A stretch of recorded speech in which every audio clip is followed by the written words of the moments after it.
Very pleasant good morning to you and welcome to San Marino's 2020 version of Memorial Day. We really wish you could all be here with us here at Lacey Park. And if you're thinking of coming down to Lacey Park on Memorial Day while you're watching this, this has been taped ahead of time. So please sit back and enjoy our 2020 version of Memorial Day here at Lacey Park.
And now it's my honor to introduce to you San Marino Mayor Shepherd Romey. Today, standing at San Marino's War Memorial, it's my great honor to remember those who have made the ultimate sacrifice in service to our country, to honor those who have courageously served in the armed forces and are thankfully still with us, and to express our profound gratitude to those who are bravely serving right now in our nation's armed forces. You are our hometown heroes, and we are privileged to know you. San Marino is a small community, but it is exceptional and unique. And one of its best qualities is the strong legacy of our military service.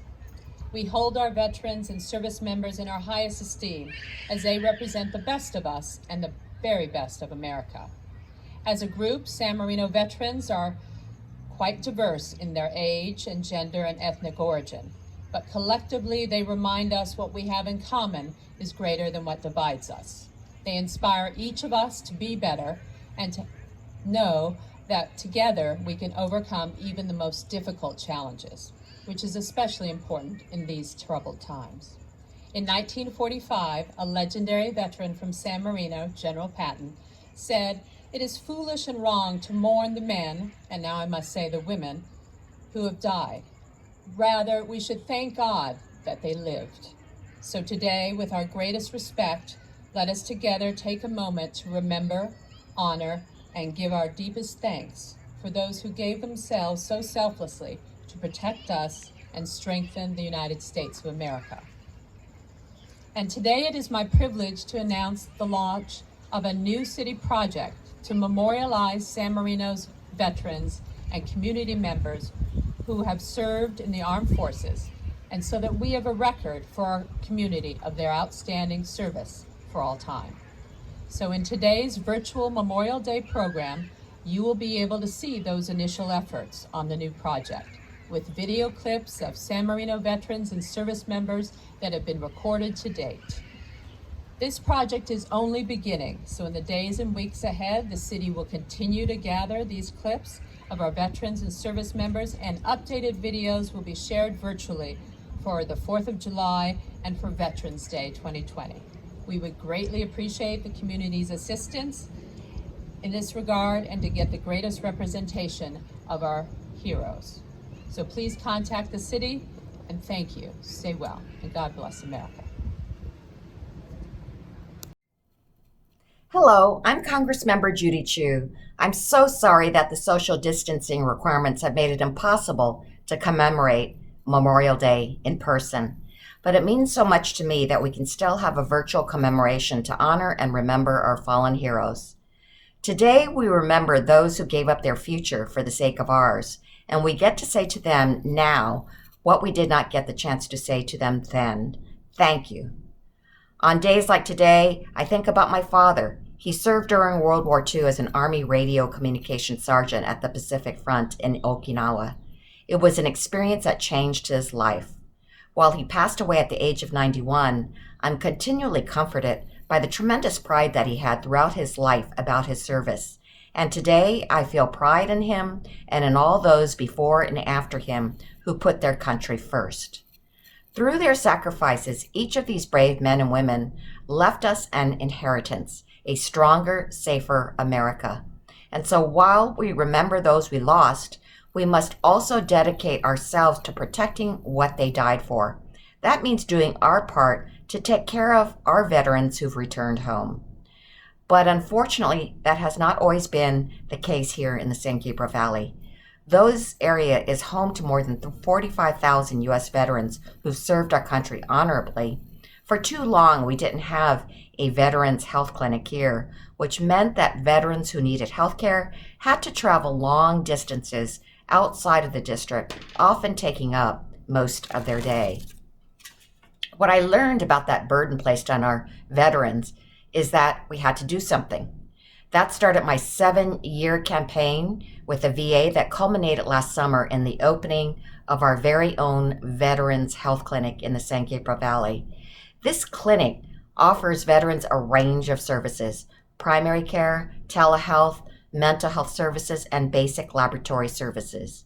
Veterans have access to a patient-aligned care team, which includes a primary care provider, nurse care manager, clinical associate, and administrative clerk, all of whom will work directly with a veteran to personalize their care and create a plan for long-term wellness.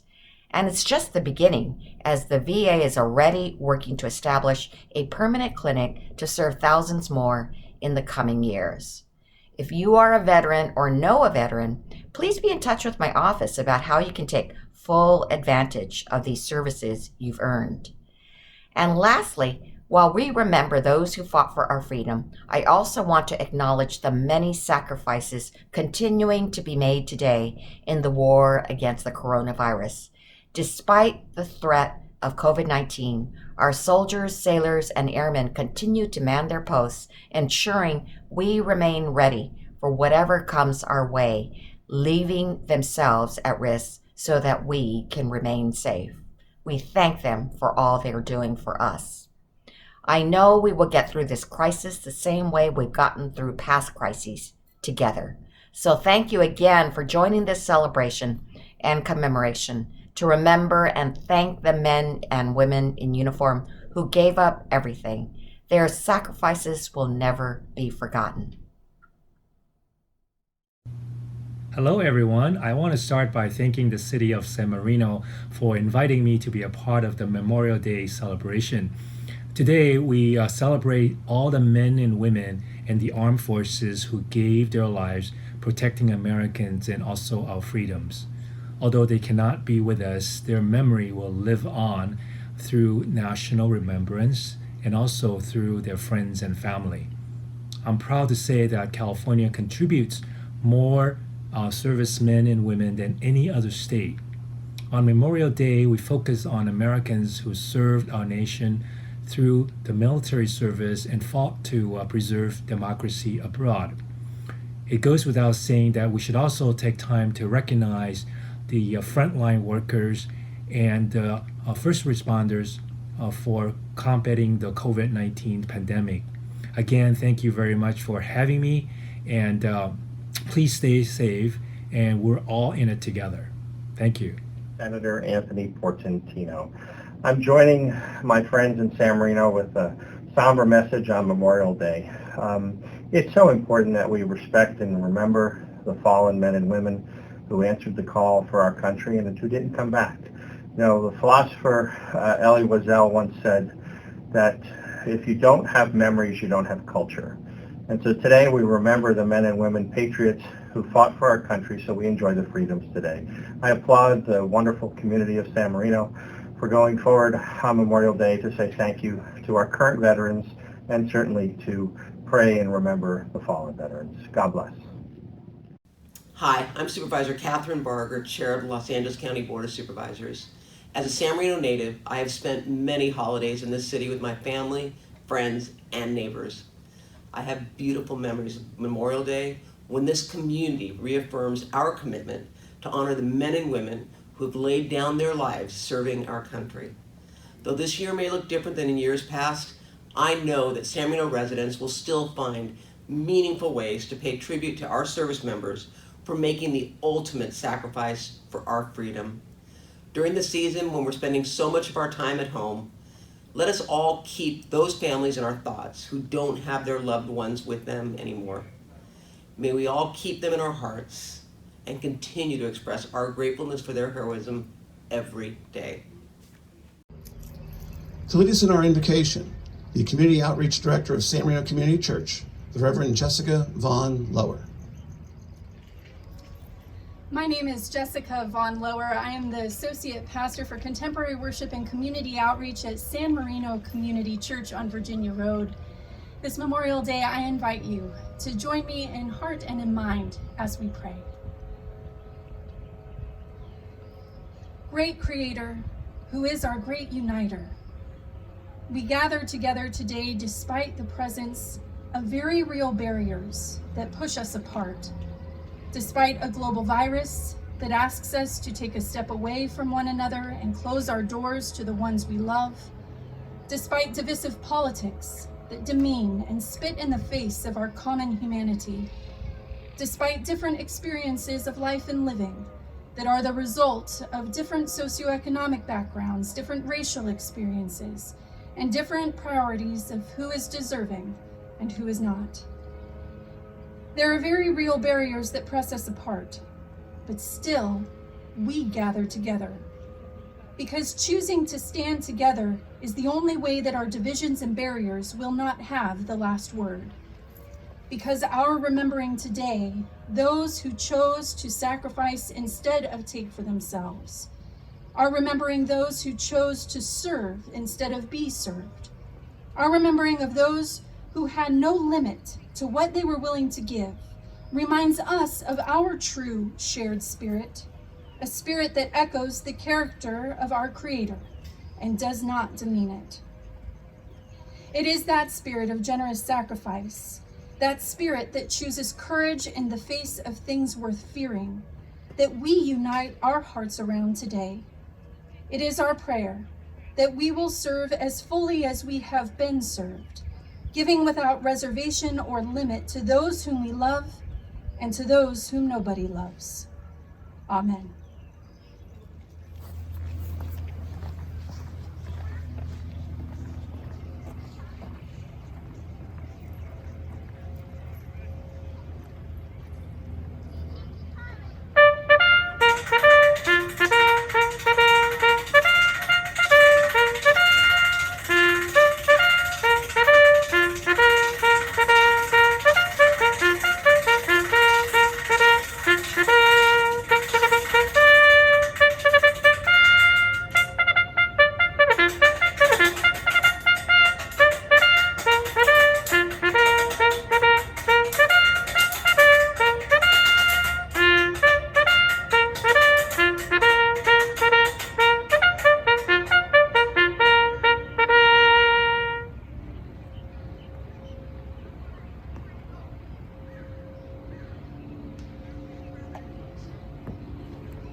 It's my honor to introduce to you now Curtis Sy. Curtis is a senior at San Marino High School. Will be graduating shortly and has received a commission to West Point, where he'll be joining the United States Army. Curtis is a member of the San Marino High School swim team, was president of the Habitat for Humanity Club, and was also a member of Titan Shield, where I had the honor to work with Curtis. Curtis will lead us in the Pledge of Allegiance. Curtis Sy. I pledge allegiance to the flag of the United States of America and to the republic for which it stands, one nation, under God, indivisible, with liberty and justice for all. And now to lead us in the national anthem, San Marino resident Bob Deeney. Bob served in the United States Army from 1953 to 1956 and was the principal soloist for the United States Army Orchestra. Bob personally sang for Presidents Harry Truman and President Dwight D. Eisenhower. Bob Deeney. Oh, say, can you see by the dawn's early light what so proudly we hailed at the twilight's last gleaming, whose broad stripes and bright stars through the perilous fight o'er the ramparts we watched were so gallantly streaming, and the rocket's red glare, the bombs bursting in air, gave proof through the night that our flag was still there. Oh, say does that star-spangled banner yet wave o'er the land of the free and the home of the brave? As a kid, my parents would take me to Lacey Park, whether it was summer camp, t-ball, or soccer practice. I was a frequent visitor to Lacey Park.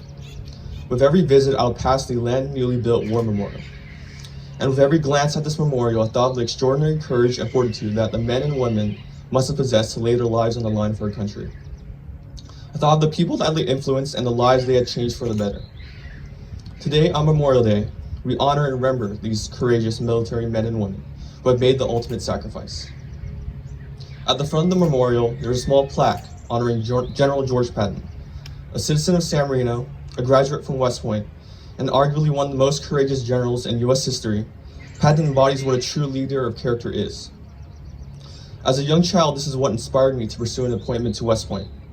No other college embodied the value of a leader of character more than West Point.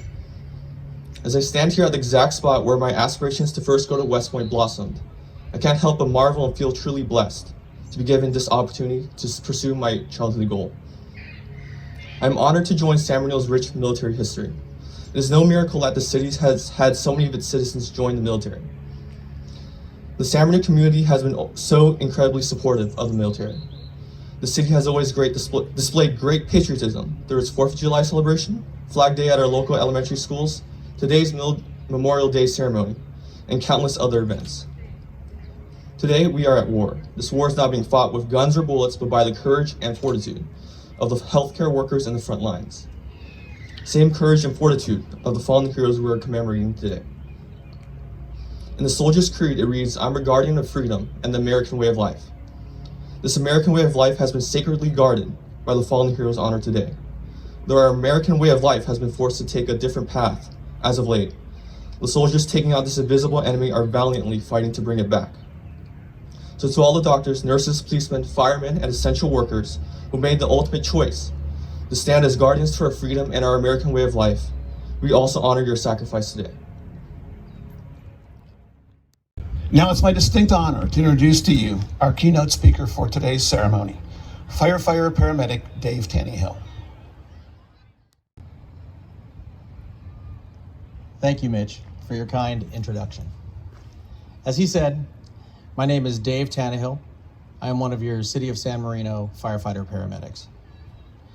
I have lived in South Orange County with my wife Molly for 35 years. Our son Michael, who attends Northern Arizona University studying for his bachelor's degree in nursing, and our daughter Kathryn, who is a sophomore in high school. I have worked for the San Marino Fire Department for 15 years. You might be thinking at this point, you look pretty old, Dave, to have only been on the department for 15 years. Your astute observations would be correct. Allow me to share. I'm originally from Garden Grove, California. I went to high school there at Pacifica High, where I played baseball. My dad played for the Dodgers in the late 50s, and he encouraged me to play. I had almost a .600 batting average, but wasn't what you called a well-rounded player. I graduated high school in 1983.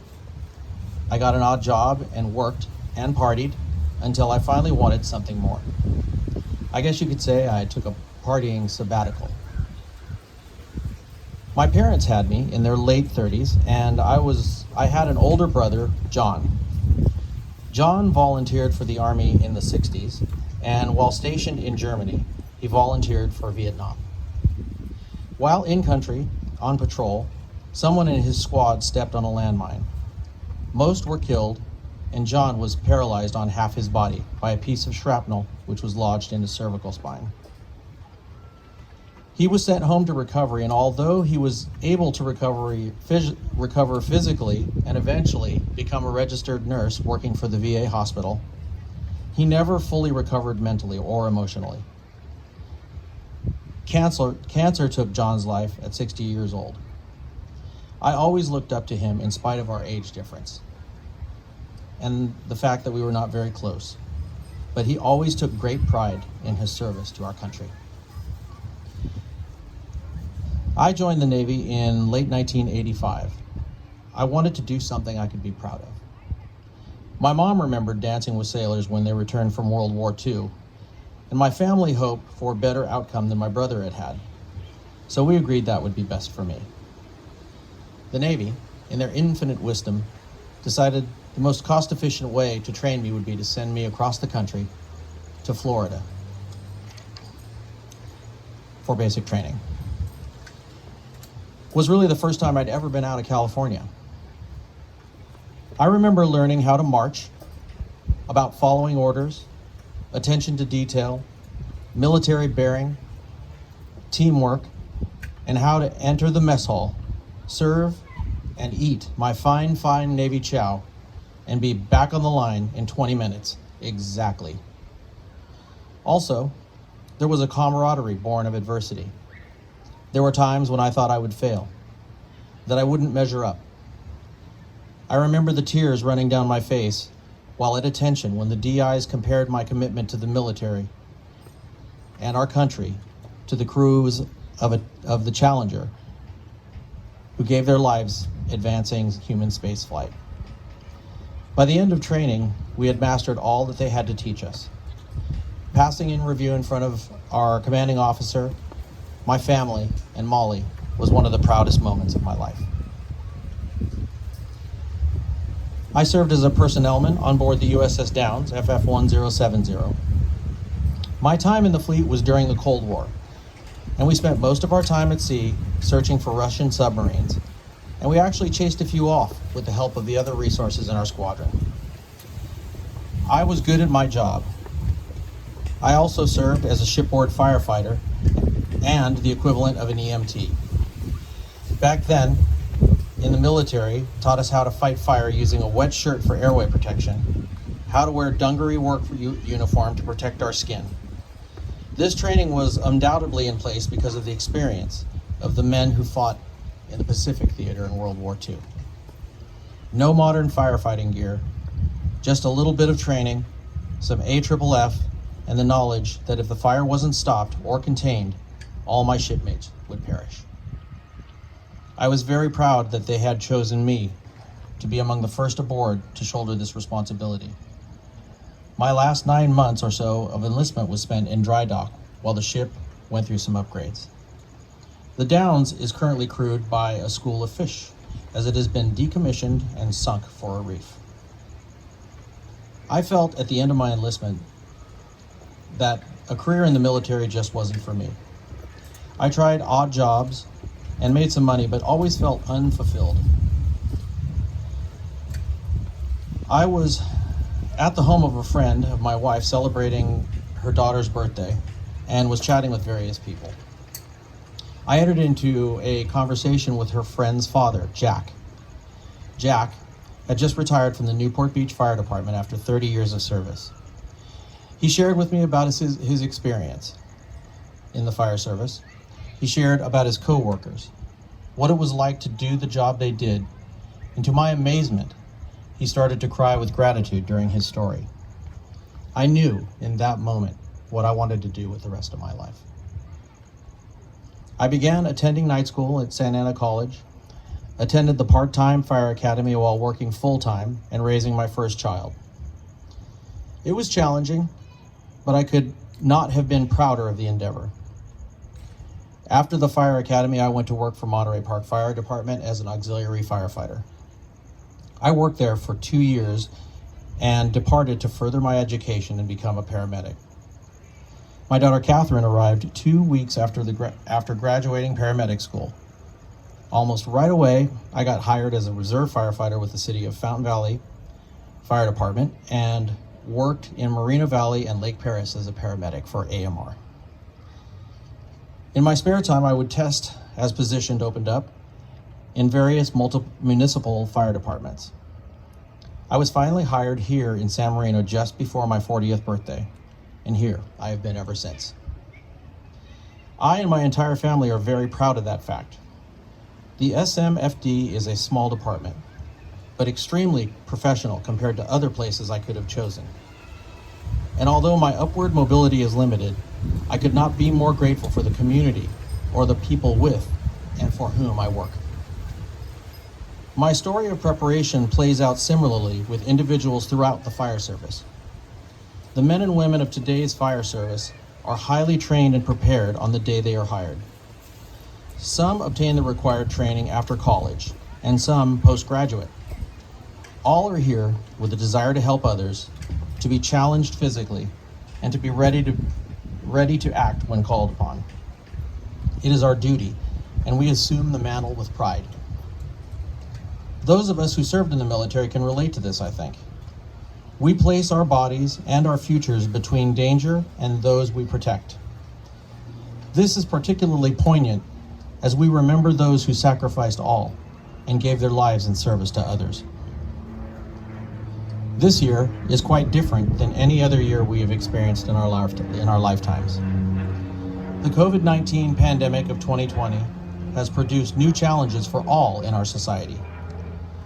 An alien virus which is easily transmitted between humans, for which the body has no antibodies.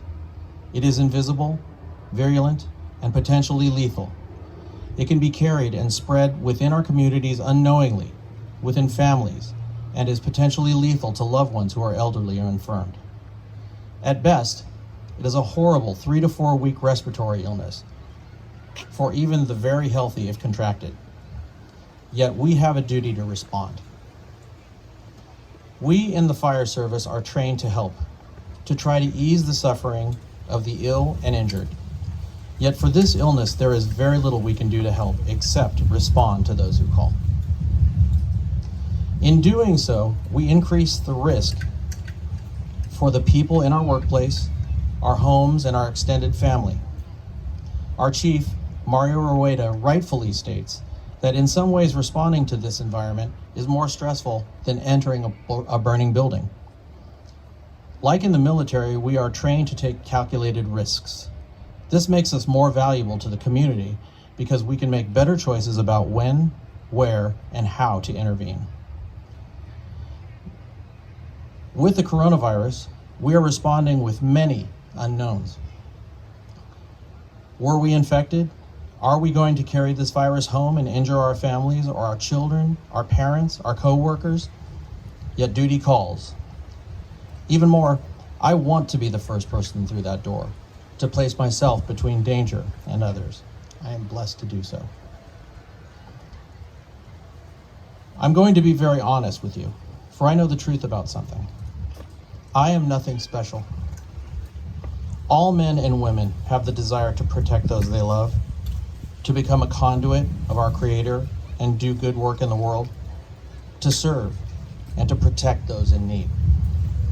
Those of us who served in the military had a chance to give of ourselves.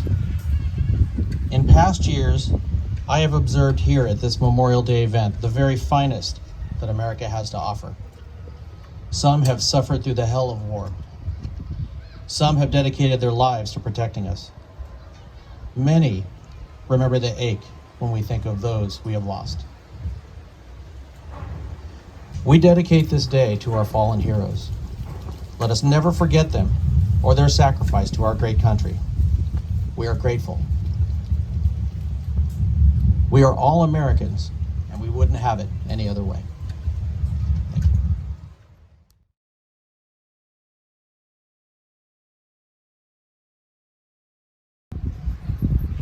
Hi everyone, my name is Alan Young.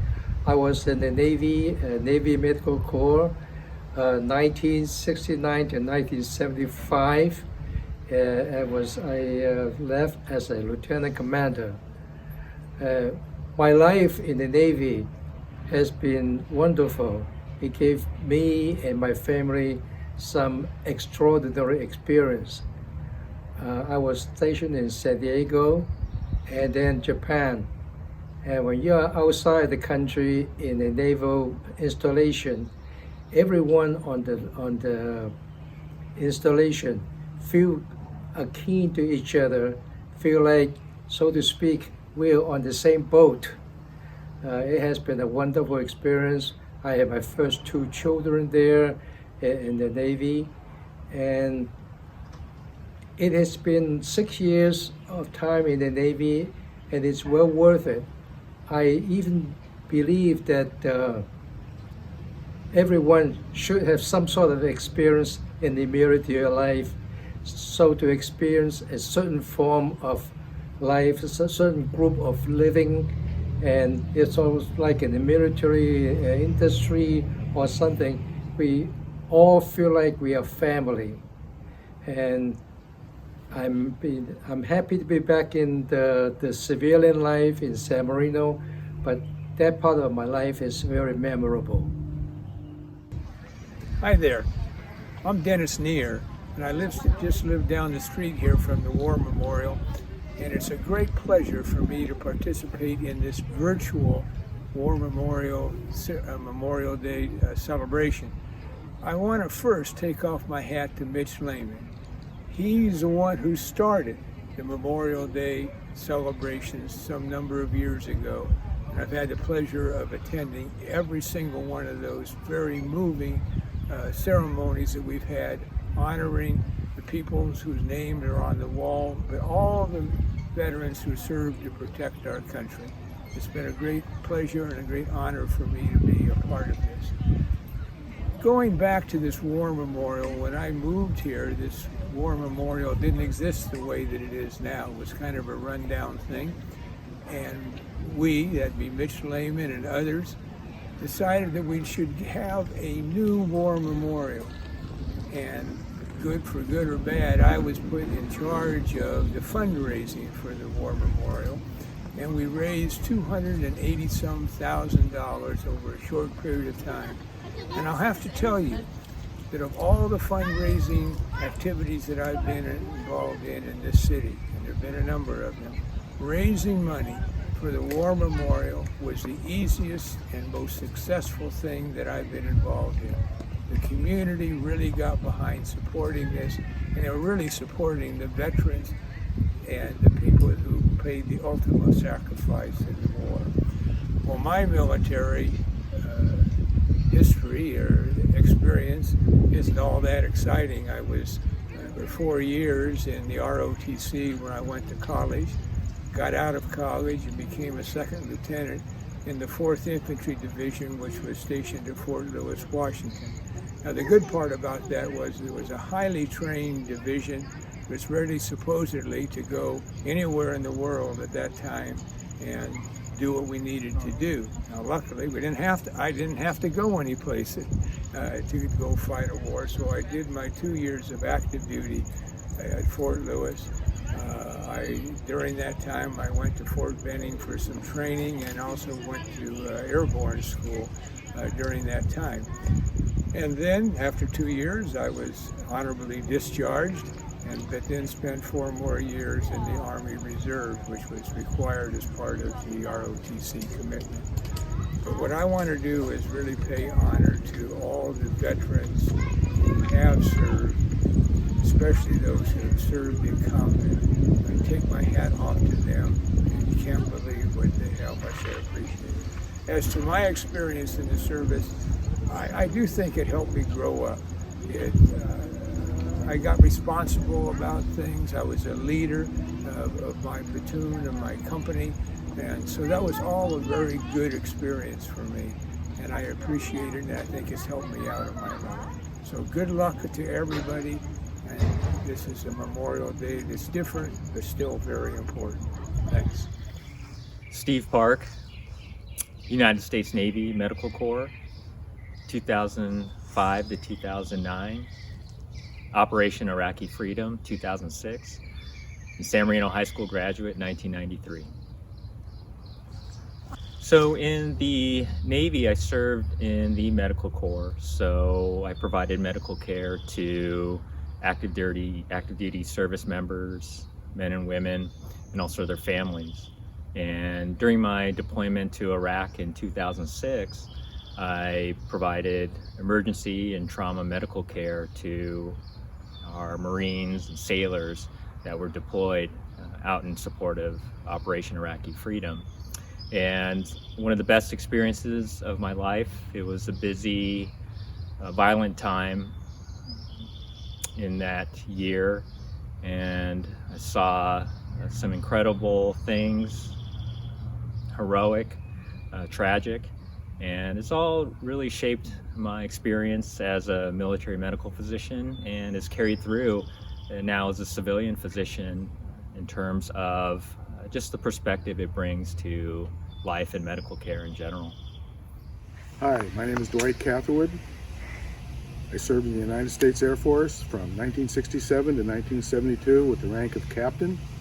Most of my time was spent in Washington, D.C., working for the Defense Intelligence Agency. My military experience taught me leadership and gave me training that helped me be successful in the business world later in my life. Hi, my name is William Dietrich. Okay, I was, when I was in school at UCLA in 1959, we had a draft in those days, and so everybody was trying to figure out what they were going to do as far as the military was concerned. And I decided to join the Marine Corps in the Platoon Leaders Corps in 1959. And I spent time in Quantico, Virginia on active duty, going through basic training and then basic school for officers training.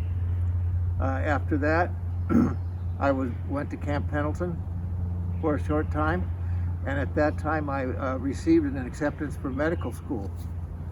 There was no war in 1960, so I wrote a letter to the Commandant of the Marine Corps at that time and asked him if I could be released early from my commitment. I had a 2-year commitment, and he said, sure, but you have to serve in the active reserves. So at that time I changed to the active reserves in a light NIS aircraft missile battery, which was part of the 1st Marine Division. At that time I served 5 years in the active reserves and was discharged in 1965. I did not participate in any wars or conflicts around the world. We almost went to Cuba during the Cuban Missile Crisis. We had our sea bags packed and were ready to go, and then Khrushchev backed off and we didn't have to go. But I didn't get any wartime experiences.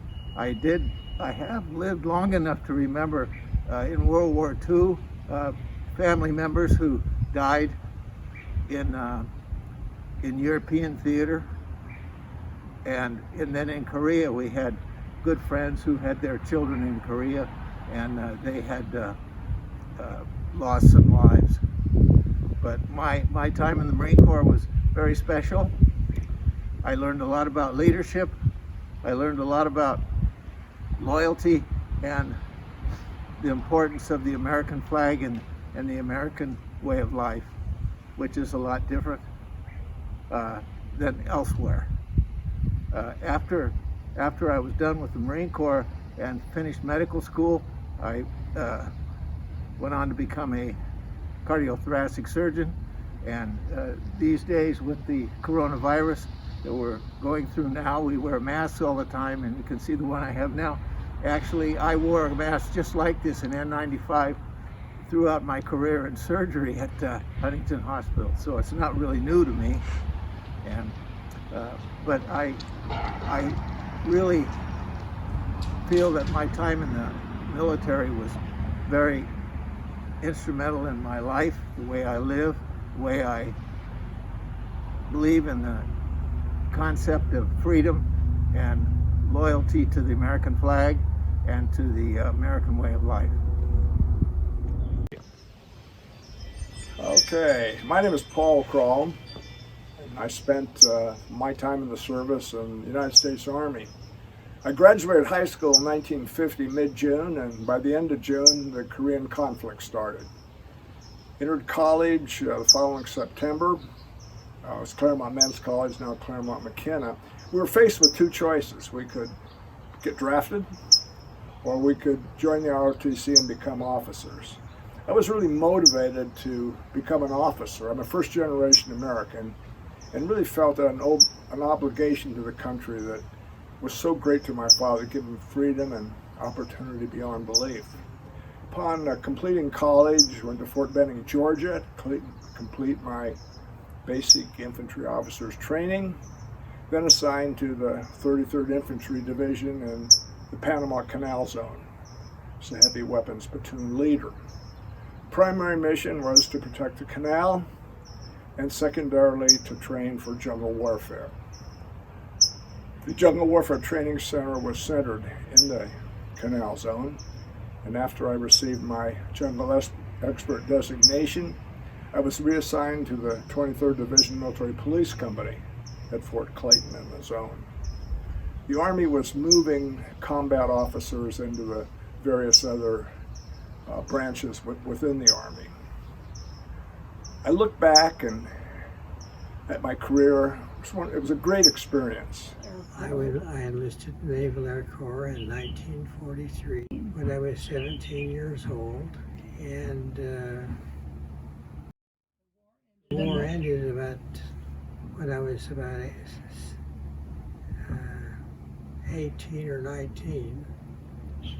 Well, the war I've been in ended. for almost 2 years, and that's when the war ended, and all training and no combat. And now, to lead us in the singing of America the Beautiful, Bob Deeney. Oh, beautiful for spacious skies, for amber waves of grain, for purple mountains, majesty above the fruited plain. America, America, God shed his grace on thee, and crown thy good with brotherhood from sea to shining sea, and crown thy good with brotherhood from sea to shining sea. And to lead us in the closing prayer, the Community Outreach Director of San Marino Community Church, the Reverend Jessica Vaughn Lower. Please join me as we pray. In honor of those who acted with courage, may we too be courageous. In honor of those who gave without limit to people whom they would never meet, may we too be generous to friend and stranger alike. In honor of the greatest kind of sacrifice, may we stand in gratitude and humility. As we go, help us to live as one spiritual teacher once directed us to live, aiming for perfection, being of one mind, loving one another, and living together in peace, so that the God of love and peace may go with each and every one of us. Amen.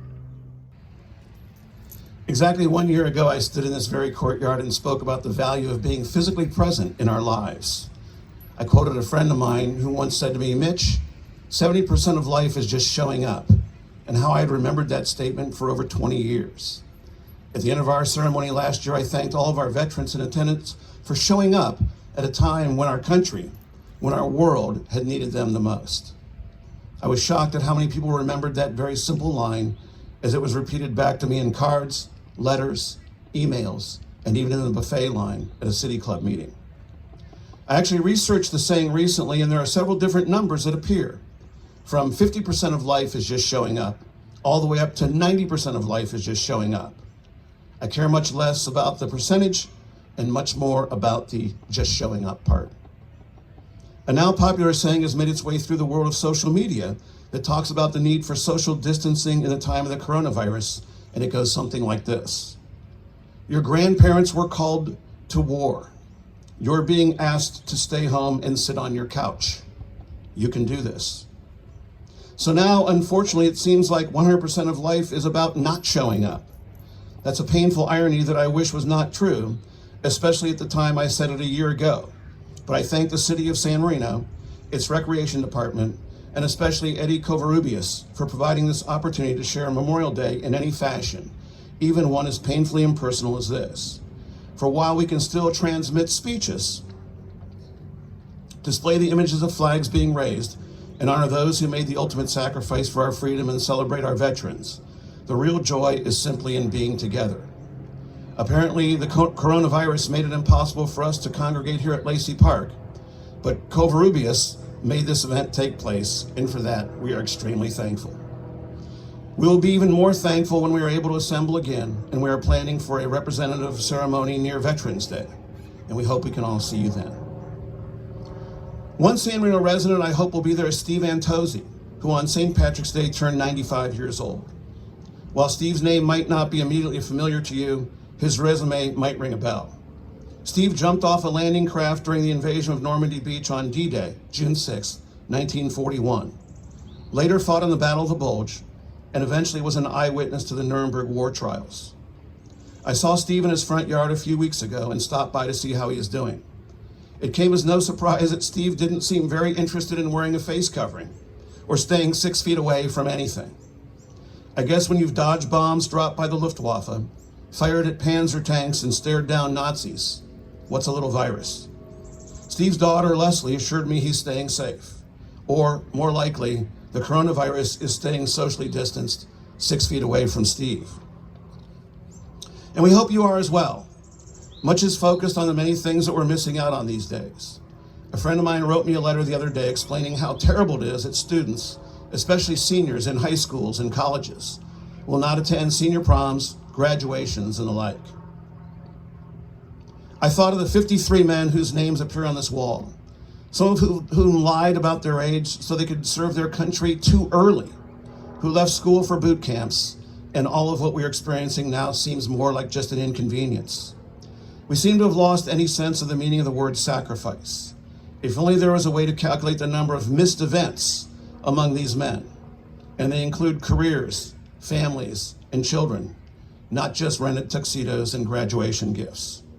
Yes, what our young people are going through is terrible. Our forefathers risked the tragic. And to read the names of the 53 San Marinans who gave their lives in war. Kendrick Wu. Kendrick is a 12-year veteran of the United States Army and is a corporal with the San Marino Police Department. Kendrick Wu.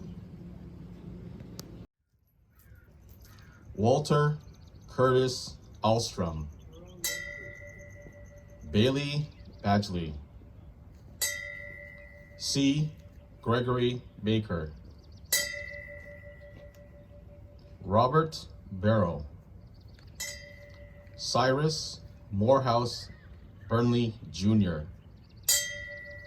Edward Porter Bruck Jr. J. Carlisle Bryant. Thomas H. Clare. Frank G. Cole Jr. Kenneth Brown Collins. Kenneth E. Cotton. James Wiley Dawson. Philip T. Durfee. Robert Charles Erdman. Raymond Ford. Augustus H. Frick. William Frank Grimes. Sherwood T. Griswold. Warren Daniel Hopkins. George H. Hewley. Preston C. Herthel. Minoru Ishida. John Albert Carley. Charles Hunt Kilpatrick. Lawrence Donahue Lesage. George Alexander McClung. Harrison G. McDonald Jr. James P. Mackle. Lance Edward Massey. George Lynn Me Jr. Edna O. Morrow. Gerald M. Pickerel. Earl Smith Rulak. William E. Rowe Jr. Evan Moses Smith. Richard Albert Smith. William Eccles Sprangens Jr. Edwin William Thurner. John William Welch. Frank Garman Wood III. Wayne P. Grogan. Louis R. Harmon. James H. Marovich. Don H. Thomas Jr. Sten E. Weston. Robert Con Shodin. Fred Anthony Exner III, Kenneth Newlon Good, Robert V. Kurlich, Carl T. Long, Byron Morrow Spear, Patrick Michael Ward, James P. Blecksmith.